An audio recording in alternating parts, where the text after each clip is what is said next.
पास वो सिचुएटेड है? Krishna river. Krishna river. ठीक है। नेक्स्ट है monastery of Vikramshila possessed a university with 6 colleges. Vikramshila के अंदर कितने कॉलेजेस थे? दूसरा कह रहा है कि Vikramshila was well known center for tantric Buddhism and attracted students from other countries. दोनों सही है। सर क्या एक बार हिंदी में आप एक्सप्लेन कर देंगे? हाँ, मतलब जैसे विक्रमशिला जैसे हमारी यूनिवर्सिटीज होती हैं, ऐसे यूनिवर्सिटी के अंदर अलग अलग कॉलेजेस होते हैं। ठीक है, जैसे हमारी डीयू है तो डीयू के अंदर मिरांडा हाउस है, लक्ष्मी बाई है, ऐसे अलग अलग कॉलेजेस हैं। नंबर ऑफ कॉलेजेस होंगे कुछ 8 या 10। ऐसे विक्रमशिला एक मोनेस्ट्री थी, उसमें पूछ रहा है कि उसके अंदर कितने कॉलेजेस थे, पहला स्टेटमेंट में। फिर दूसरे में पूछ रहा है कि क्या विक्रमशिला तांत्रिक बुद्धिज्म का एक जाना माना सेंटर था और क्या वहाँ पे अलग देशों से बच्चे आते थे। ये दूसरे स्टेटमेंट पर पूछ रहा है। Option B. Statement Which is one is incorrect and second is correct. 2 is correct, 1 is false. दोनों करेक्ट। हाँ, दोनों करेक्ट है। विक्रमशिला के अंदर 6 कॉलेजेस थे, ठीक है, और ये 8 to 9th सेंचुरी में आई थी। ठीक है, philosophy, logic, grammar, medicine, astronomy, ये वेरियस सब्जेक्ट्स के ऊपर अलग अलग कॉलेजेस थे और ये फेमस सेंटर भी था किसका, तांत्रिक बुद्धिज्म का। ठीक है, और अलग अलग सिटीज से, कंट्रीज से आकर यहाँ पे बच्चे पढ़ते थे। अच्छा, कौन से यान का प्रचारक था, इस पे भी क्वेश्चन बन के आ सकता है। तो हीन यान था, महायान था, वज्रयान था। तो महायान था, हीन यान था कि महायान था? ये लिखा तो याद नहीं है मेरे को, ईंधन पता नहीं क्यों याद आ रहा है। इसमें तो महायान ही लिखा है। हाँ, जो मतलब यूजीसी का आंसर है, और आप अगर देखेंगे अभी तो महायान के लिए जाना जाता था ये। ठीक है, Vikramshila. Vikramshila Vikram. Who among the following are said to have had their education at Takshashila? Takshashila में अच्छा, कुछ में मेरे से ह्यूमन एरर्स हो जाते हैं, तो चलो खैर देख लिया, फिर भी आंसर करो। हाँ, तक्षशिला में किस किसने एजुकेशन ली थी? Shri Chaitanya, Panini, Nagarjuna, Chanakya. Panini, D option. Chanakya, Panini, Charaka, Vishnu Sharma, Jivaka. Panini, Nagarjuna, Chanakya, Chaitanya. ABC C option.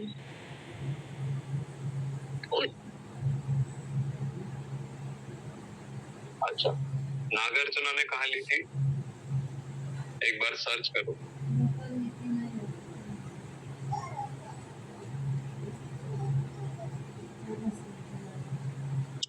पीछे विक्रमशिला आया था ना उसमें।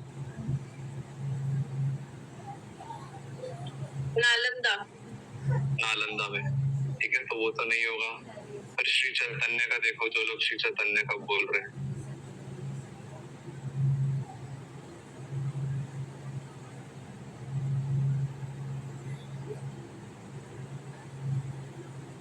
वो नहीं होता है क्योंकि चाणक्य स्टडी तो डी विथ डी आंसर, मतलब D, B and D. Only B and D will be the answer. ठीक है, पाणिनि एंड चाणक्य। ठीक है,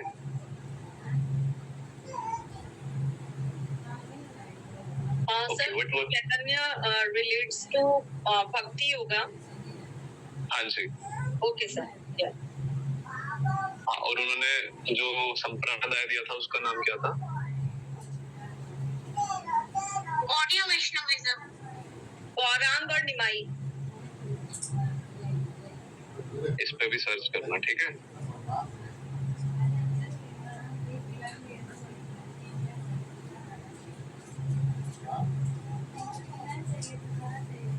What were the recommendations of Hunter Commission on Higher Education in India? Hunter commission के higher education पे क्या क्या recommendations थे? पहला कह रहे हैं the government should leave the management of higher education to Indians themselves. Government, दूसरा कह रहा है government colleges should be established only where the demand exist. तीसरा कह रहा है government should provide grants to non government college generously. Students should study prescribed subjects without any option. Option number E, there was no need for moral education in colleges. Option B.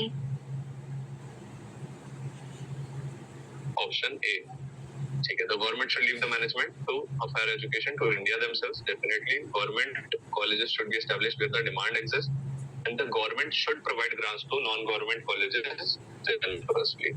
ठीक है। Option number D and D नहीं आएंगे इसमें। ऐसा नहीं था कि बच्चों को कोई ऑप्शन मत दो, जो सब्जेक्ट प्रिस्क्राइब कर दिया वही पढ़ना है, और there is no need for moral education, ऐसा भी हंटर कमीशन में कहीं नहीं था। ठीक है। तो option number A B C यानी ऑप्शन नंबर ए इसका करेक्ट आंसर आ जाएगा। ठीक है।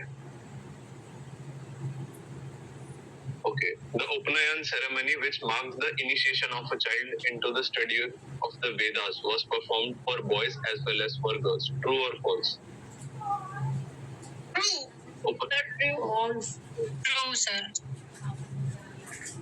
Okay, boys and girls received education in ashrams and gurukuls in ancient India. True है सर ये। Actually, Maitreyi, Gargi, they all were educated not in ashramas. False. But they उनका उपनयन हुआ था। ओके, बट यहाँ पे मतलब जो कंसिडर किया गया वो स्टेटमेंट 2 को भी एक्यूरेट कंसिडर किया गया। Both boys and girls were traditionally educated इन आश्रम्स। ठीक है। तो मतलब हम स्पेसिफिक एग्जांपल्स निकाल सकते हैं जो कि आपने दिए। इट इज वेरी राइट कि उन जो वुमेन एजुकेशनिस्ट थे उनका आश्रम गुरुकुल में नहीं हुआ, बट मेजॉरिटी जो कंसिडर किया जाता था वो फीमेल्स के लिए भी गुरुकुल आश्रम्स होते थे। ठीक है। तो बोथ गुरुकुल में कहाँ गर्ल्स को तो नहीं मिलती थी शिक्षा। अच्छा, like for what I studied या फिर किसी ने भी जो हरिद्वार में ही अभी 5-6 साल पहले शुरू हुआ है गुरुकुल में, वो भी इतनी ज्यादा लड़ाई करके तब स्टार्ट हुआ है यहाँ पर। तो पुराने गुरुकुल में तो कहाँ ही होता होगा। अच्छा, ठीक है।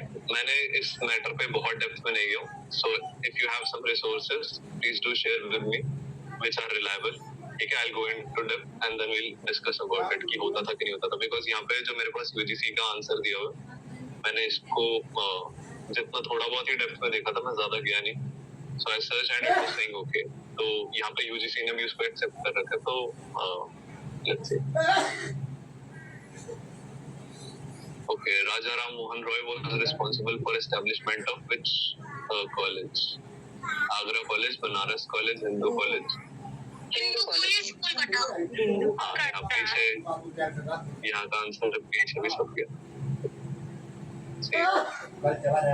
Okay, find out the names of ancient universities whose names are mentioned in NEP 2020. Nalanda, Takshila, Mithila, Vallabhi, Vikramshila.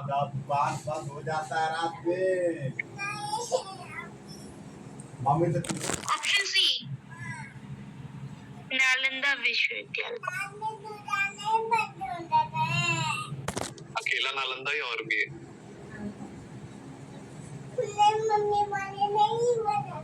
Takshashila. Okay, और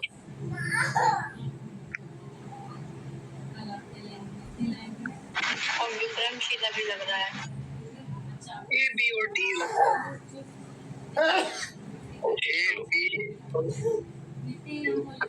नालंदा, तक्षशिला, वल्लभी और विक्रमशिला ये हमारे एनईपी में मेंशन है। ठीक है। Nalanda option number A, option number B, फिर मिथिला नहीं आएगा, Vallabhi and Vikramshila, A B D E. Option number C हमारा इसमें करेक्ट आंसर आ जाएगा। ठीक है। Okay, University of Mithila was famous for which of the following subjects? Astronomy, Nyaya Sutra, Archaeology, Logical Science, or Medicine?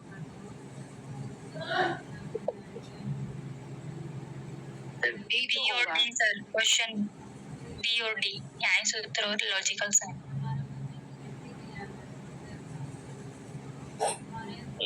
The logic and philosophy. हाँ, न्याय सूत्र and logical sciences के लिए वो जाना जाता था। ठीक है। अच्छा, यहाँ पे लिखा है Nyaya Sutras is a system of logic and epistemology. तो कोई बताएगा एपिस्टेमोलॉजी क्या होती है?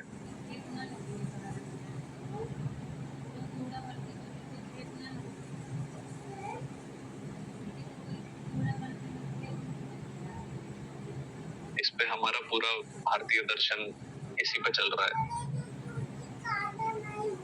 गूगल कर लो, मना नहीं है। सर ज्ञान मीमांसा के दर्शन हाँ, philosophical study of basically nature of origin, तत्व मीमांसा। प्रकृति और पुरुष वाला सर, इसमें वही सांख्य सांख्य फिलोसफी। तत्व मीमांसा की जो बात की जाती है ना कि जब ओरिजिन कैसे हुआ नेचर का, और मेटाफिजिकल कॉन्सेप्ट्स, हमारी नॉलेज कितनी है beyond, going beyond physical level, तो वो सब एपिस्टेमोलॉजी के अंदर आता है। ठीक है। Who among the following opposed the implementation of Western system of education in India? William Adam, Lord Canning, Annie Besant, and B.L. Rice.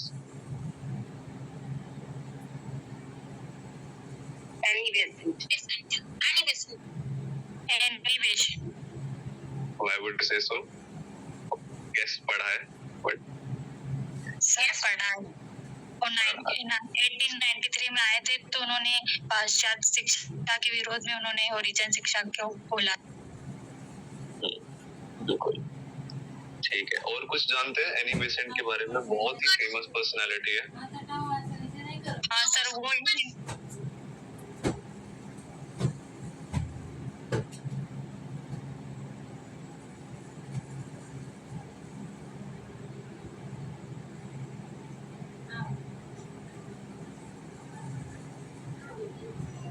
British party इन्होंने ही बनाई थी ना सबसे पहले 1885 में।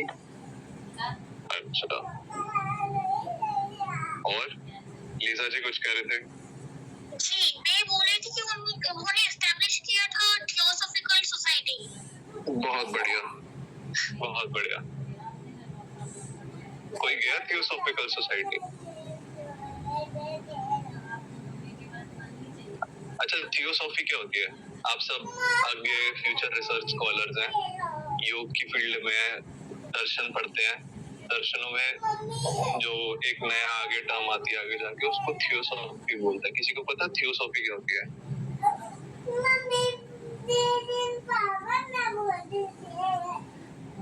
नो सर, थियोलॉजी मतलब धर्म विज्ञान। हाँ, कह सकते हैं।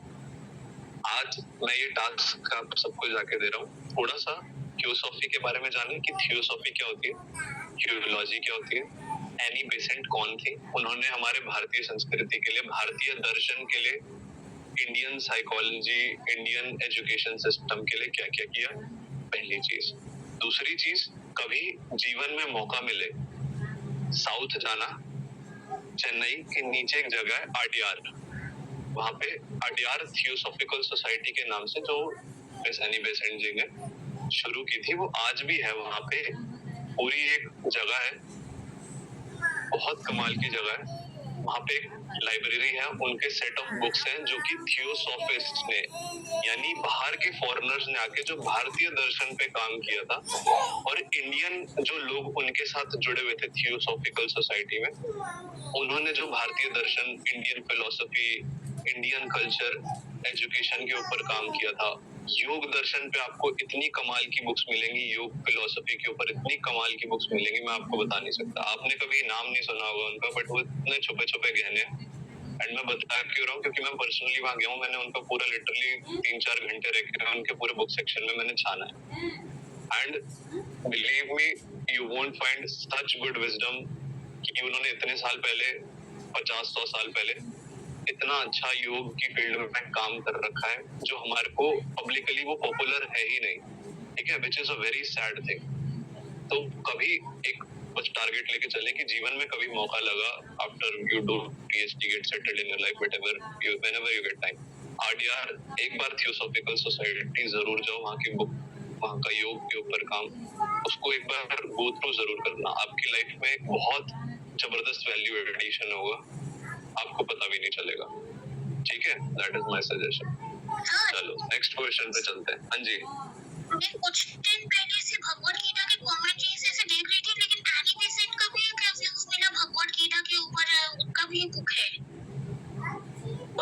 जरूर मिलेगा, उनका ही नहीं, और जो थियोसॉफिस्ट थे, मतलब थियोसॉफिस्ट को मैं अगर लेमैन भाषा में बोलूं, highly intellectual people, very high intellect level people, और उनकी जो एक सोसाइटी कम्युनिटी जब मिलती है और वो आपस में एक दूसरे के साथ जैसे लोग मॉडर्न शास्त्रार्थ करते हैं, उससे जो निष्कर्ष निकल के आता है, कंक्लूजन्स निकल के आते हैं बातों के, एक modern perspective, modern understanding of ancient wisdom, वो आपको देखने को मिलेगा। बहुत अच्छा है।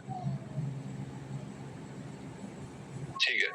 Which of the following commissions suggest the establishment of national universities in India? Sir A और B। राधाकृष्णन मिशन। सर नहीं सर, इसका तो नॉलेज कमीशन है। Knowledge commission. बाकी लोग, इसी को प्लानिंग कमीशन भी लग रहा है। 3 तो ऑप्शन हम सिलेक्ट कर चुके हैं।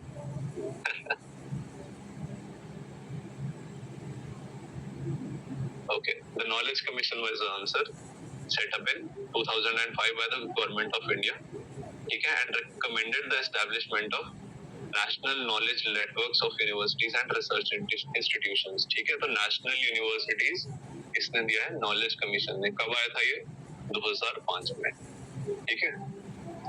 Okay, by all higher education institutions, HEIs shall aim to become multidisciplinary institutions and shall aim to have larger student enrollment as per NEP 2020 recommendations। कौन से साल तक है? 2000। Okay, 2040 का है ये। 2040 तक सारे HEIs को aim करना है to become a multidisciplinary and have larger student enrollment ratio। Okay, which of the following names of technology platform has been mentioned in NEP 2020 through which online training of teachers will be encouraged? I repeat, online training of teachers will be encouraged. प्रखर प्रखर या परख? परक दीक्षा। Option C. अच्छा,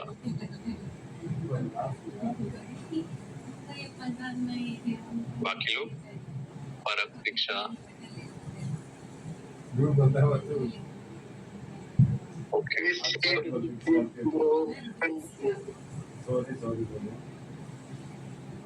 okay, so Ayush, Parak and NIT are not mentioned. It's Swayam and Diksha, ठीक है। दीक्षा की full form क्या है, कोई बताएगा? For knowledge sharing. एक बार दोबारा बता दो, एक आदमी।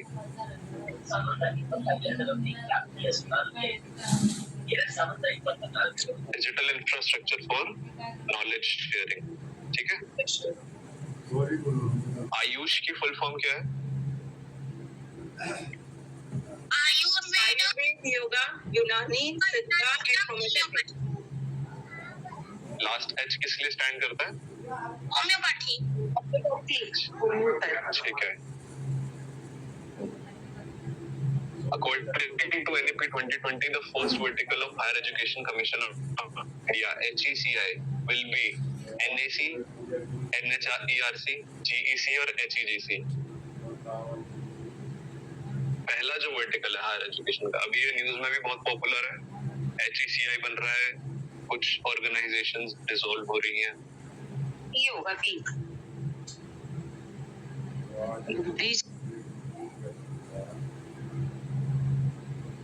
ठीक है। NHERC, national higher education regulatory council, ठीक है। और जो अभी लेटेस्ट न्यूज है, NHEIC बन रहा है, तो कौन सी 3 बॉडीज डिसॉल्व हो रही हैं? यूजीसी डिसॉल्व हो रहा है और दैट इज 1, बाकी 2 कौन सी हैं?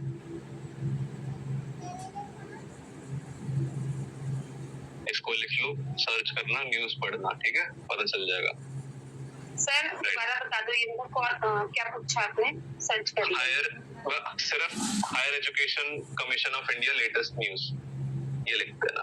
Higher education commission of India HECI latest news, ठीक है।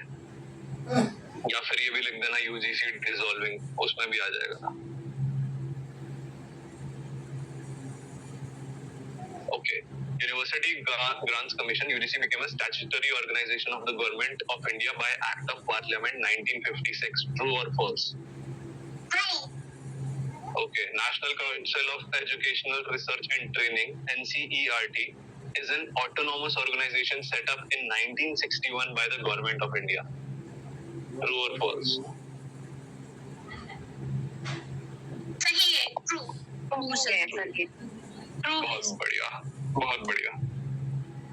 पढ़ा है अच्छा आप लोगों ने, खुशी हो रही है।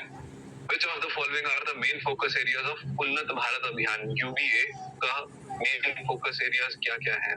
Holistic development of rural clusters, reorient the academic curricula and research programs, and programs in higher education institutions to align them with development of local community, enable effective intervention at the field level, inculcate the moral values.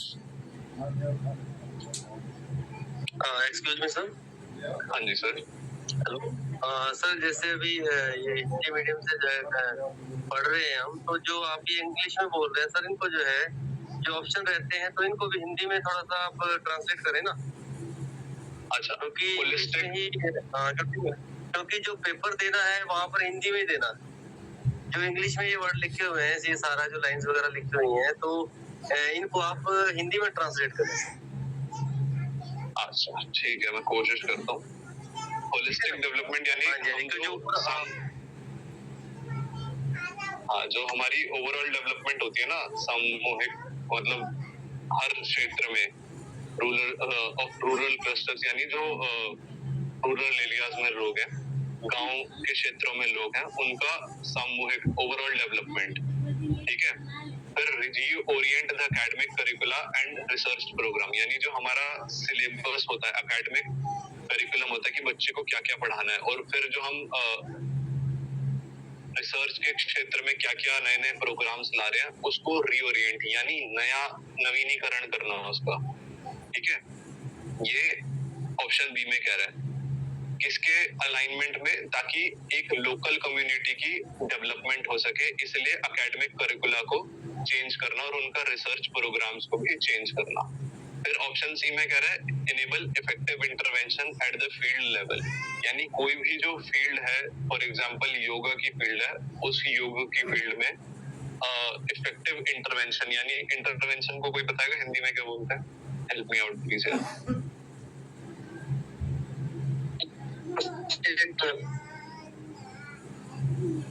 क्या बोलते हैं? हस्तक्षेप केंद्र होते हैं ना, दखल देना। हस्तक्षेप केंद्र होते हैं सर, जैसे स्पेशल एजुकेशन में होते हैं कि स्पेशल नीड वाले बच्चों के होते हैं हस्तक्षेप केंद्र, उन्हें बोलते हैं इंटरवेंशन। हाँ ठीक है। क्षेत्र स्तर पर प्रभावी हस्तक्षेप को सक्षम बनाना। ठीक है। और जो लास्ट है option number D, inculcate the moral values, तो उसका ट्रांसलेशन होगा नैतिक मूल्यों को आत्मसात करना। तो ये उसका अर्थ है। जो ऑप्शन बी है मैं उसको एक बार दोबारा बता देता हूँ, जो एक्चुअली हिंदी में उसका ट्रांसलेशन निकल के आया कि शैक्षणिक पाठ्यक्रम और अनुसंधान कार्यक्रम को पुनः उन्मुख करना, उच्च शिक्षा संस्थानों में स्थानीय समुदाय के विकास के साथ उन्हें संरेखित करने के लिए। और फर्स्ट ऑप्शन कह रहा है holistic development of rural clusters, ग्रामीण समूहों का समग्र विकास। तो बताइए उन्नत भारत अभियान में इसमें कौन से एरियाज पे ज्यादा फोकस किया गया था? Last option last option B आएगा।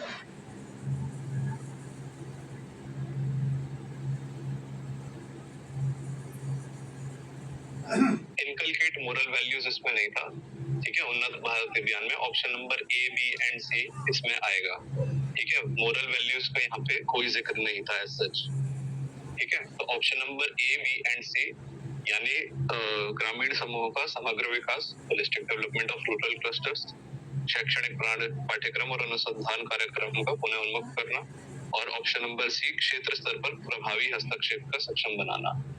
ठीक है। enable effective intervention at the field level। ये ठीक है। अभी समझ आया था जब मैंने ट्रांसलेट किया, बिकॉज मैंने थोड़ा गूगल ट्रांसलेटर की हेल्प ली थी।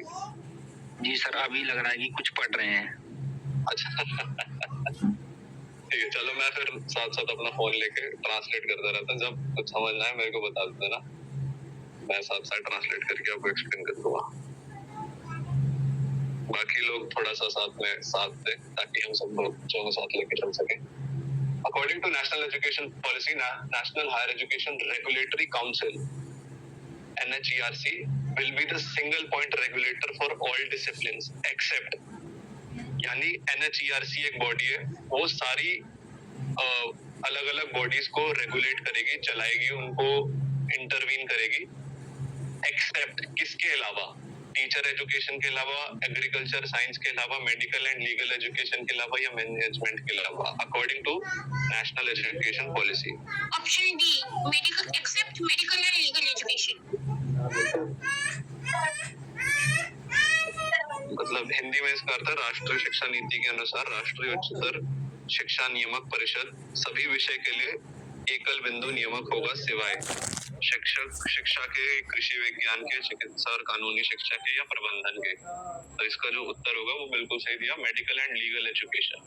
मेडिकल एंड लीगल एजुकेशन को हटा के बाकी सबको NHERC ही रेगुलेट करेगा, सिंगल पॉइंट रेगुलेटरी बॉडी होगी। ठीक है, एकल बिंदु नियामक, ठीक है।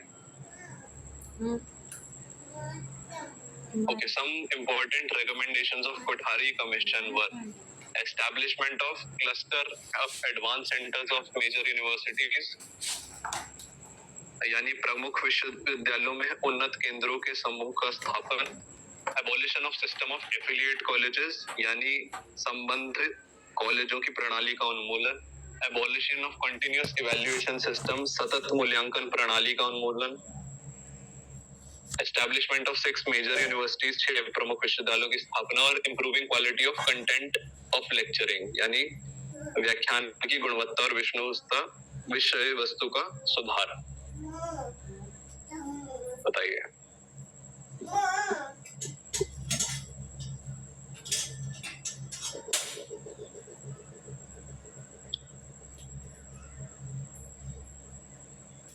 No one?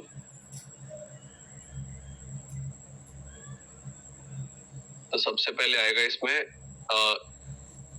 several important Indian education system including cluster advanced centers in major universities, establishing 6 major universities in different regions and enhancing lecturing quality or content.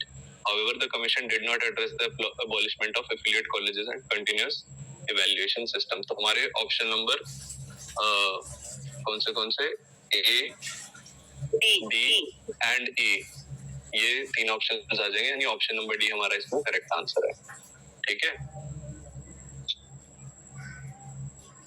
Okay, बहुत अच्छा क्वेश्चन है ये, बहुत ही एज अ रिसर्च स्कॉलर आप सबको पता होना चाहिए।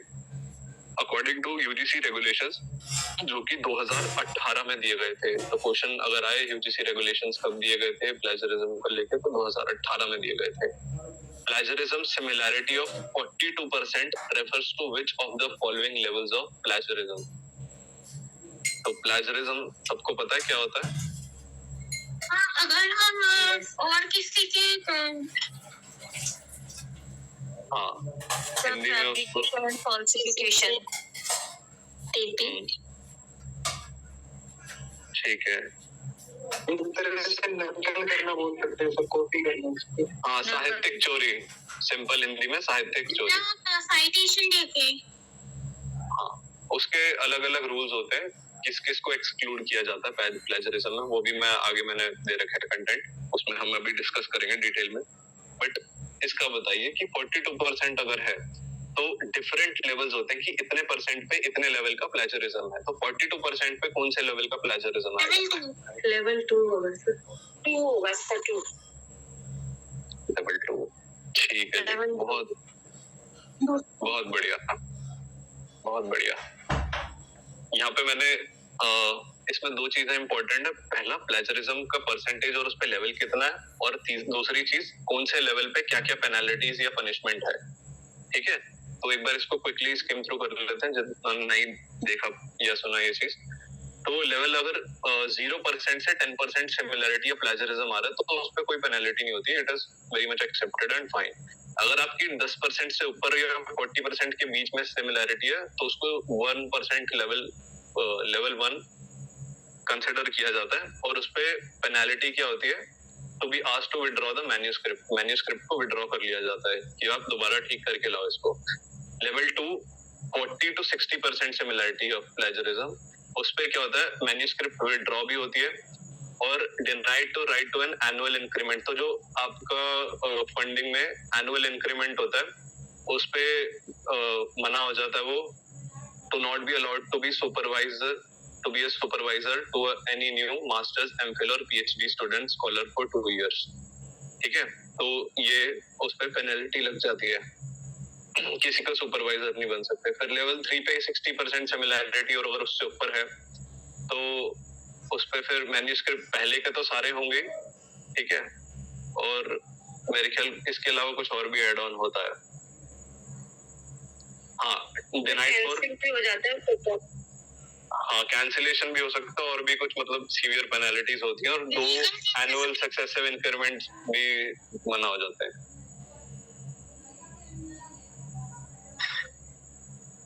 ठीक है, तो ये आप गूगल पे भी सर्च करेंगे आपको मिल जाएगा प्लेजरिज्म लेवल्स का और उनके पेनल्टीज कितनी है, कब ये दिया गया, ठीक है, और फर्दर चीजें। हाँ जी, हाई प्लेजरिज्म के तो लीगल केसेस भी तो हो सकते हैं।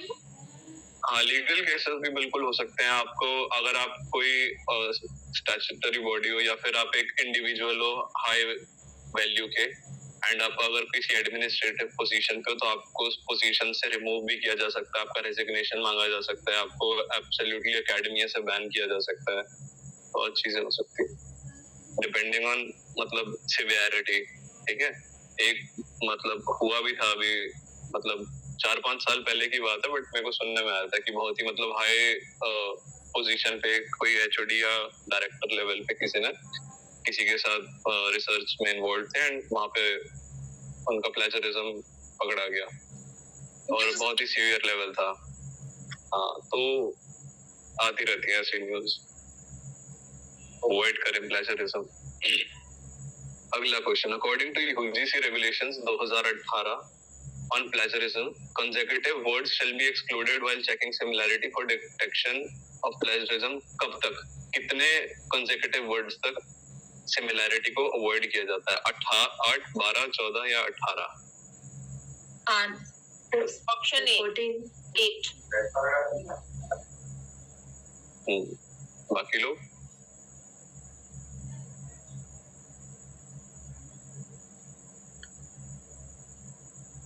ओके, 14 कंसेक्यूटिव टर्म्स तक अवॉइड किया जाता है। ठीक है, अगर 14 वर्ड्स तक आपका कोई एक सेंटेंस किसी के सेंटेंसेस से सेम है तो तब तक चलता है। अगर 14 वर्ड्स से वो क्रॉस किया तब आपको उसमें वो प्लेजरिज्म में फ्लैग दे देगा। ठीक है, अगर सिमिलैरिटी है तो उसको प्लेजरिज्म के अंदर डिटेक्ट किया जाएगा। ओके,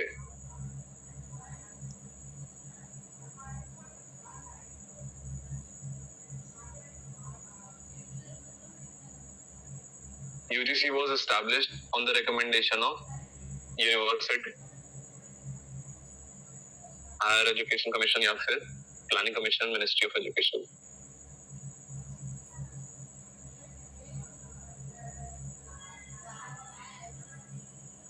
अब देख ही लिया होगा आंसर, ये तो बता दो। प्लानिंग।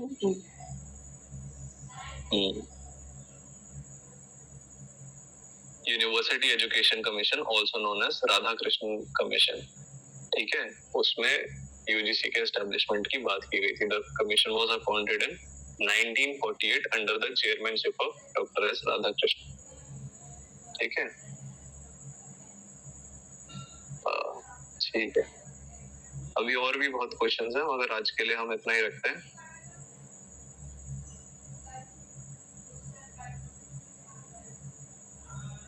सर, हाँ जी, सर वो टीचिंग का पूरा हो गया या अभी आप कराओगे? और टीचिंग की मेरे ख्याल 2 क्लासेस हो गई हैं, आई गेस प्रीटी मच हमने कवर कर लिया। जो मैं नए क्वेश्चन लेके आया था वो फर्स्ट क्लास में हो गए थे।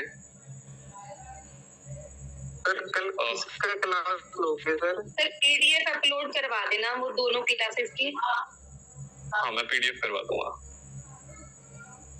कल भी मेरे ख्याल हायर एजुकेशन या भी और चलेगा, कल और हायर एजुकेशन करते हैं, फिर हम नेक्स्ट टॉपिक पे मूव करेंगे। आपको और कौन से पेपर 1 में कवर हो चुका है टॉपिक्स? हाँ सर, एनवायरमेंट वाला चल रहा है सर, वो हो जाएगा 1-2 दिन में। एनवायरमेंट चल रहा है, हाँ, people development and environment. Yes sir.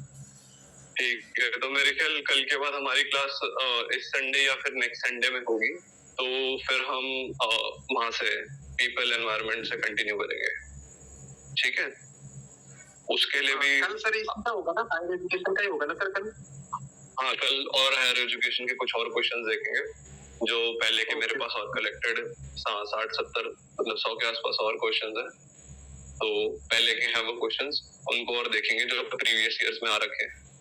ठीक है, तो मतलब आई होप आपको एक आइडिया लगा होगा कि कैसे क्वेश्चंस बन के आते हैं। ठीक है, अभी और भी डिफरेंट सब टॉपिक्स हैं जिनके भी क्वेश्चंस हमने एनकाउंटर नहीं किए।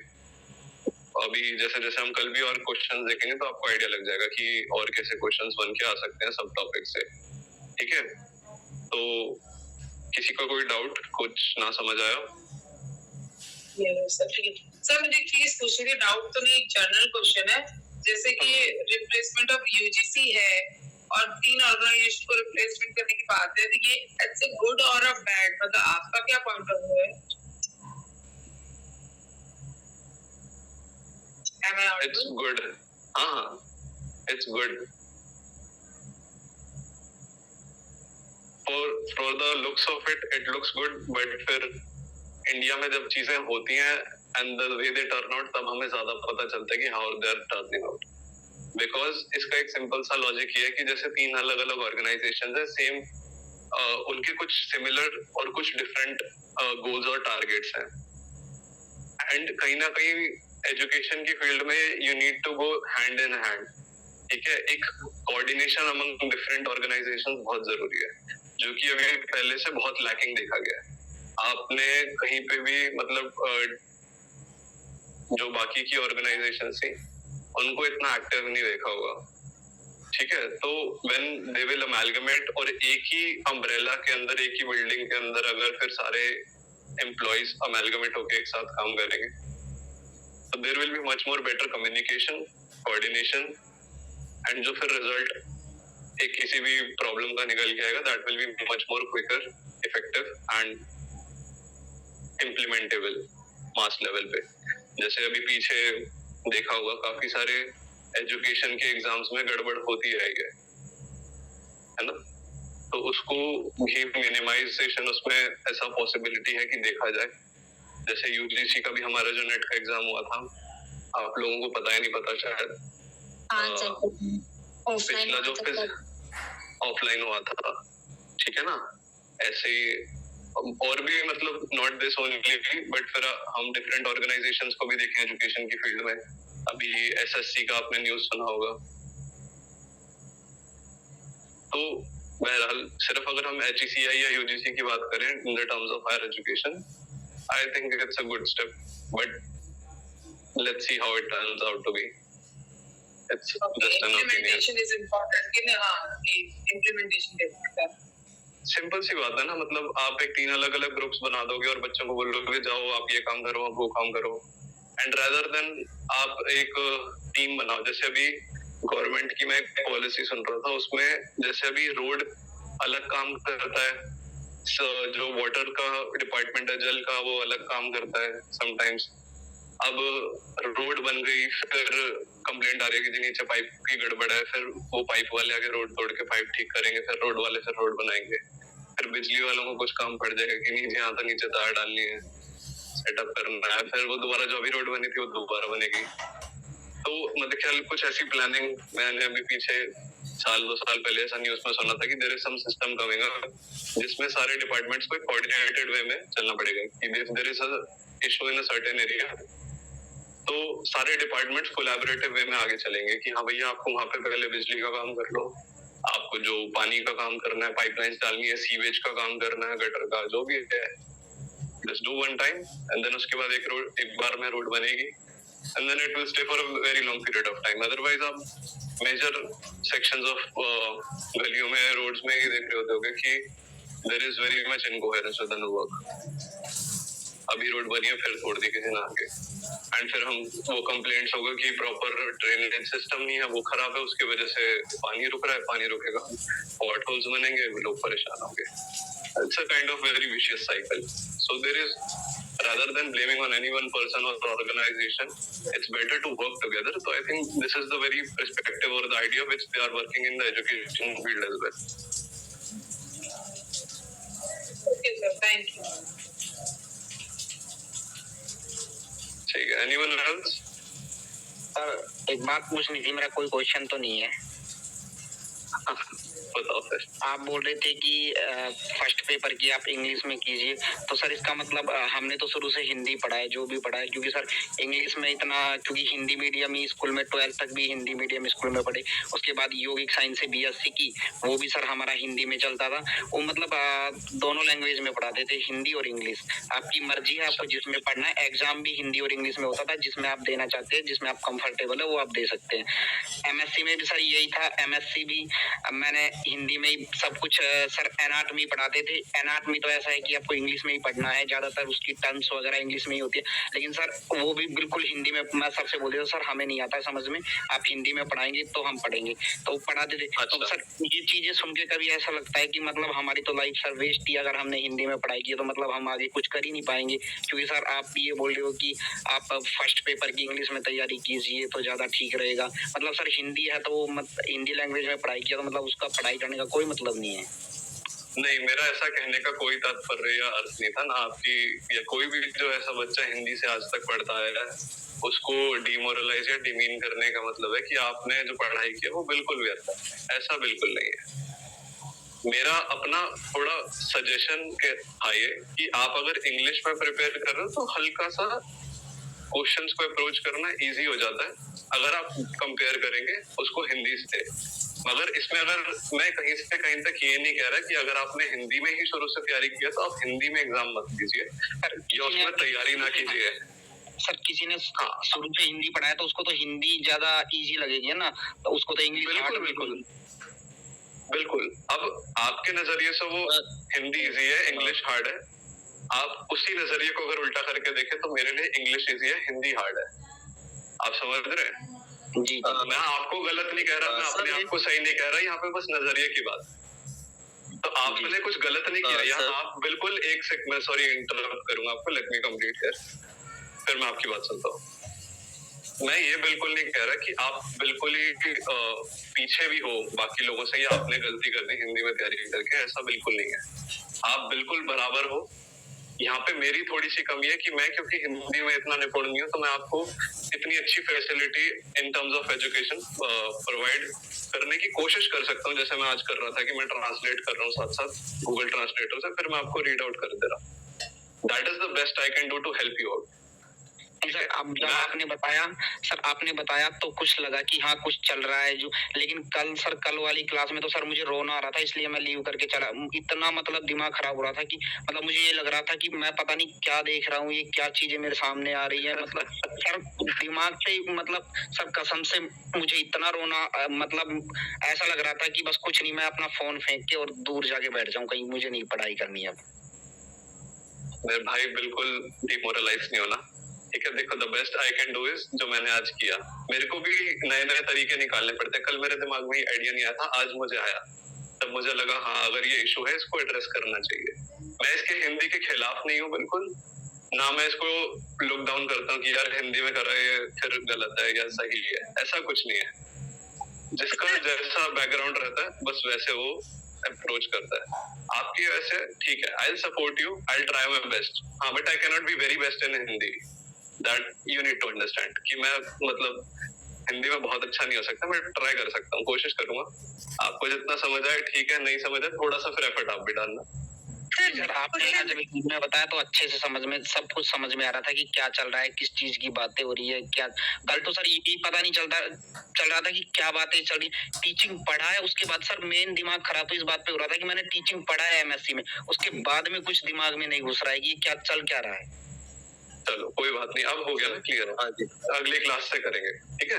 हाँ जी, कोई paper 1 and paper 2 are in all Indian languages or only Hindi and English? मेरे को जहाँ तक पता है वो ऑल इंग्लिश में ही आता है। क्योंकि मुझे कन्नड़ में चाहिए था सर, कन्नड़ नहीं है, नहीं सर, इंग्लिश आना ही पड़ा।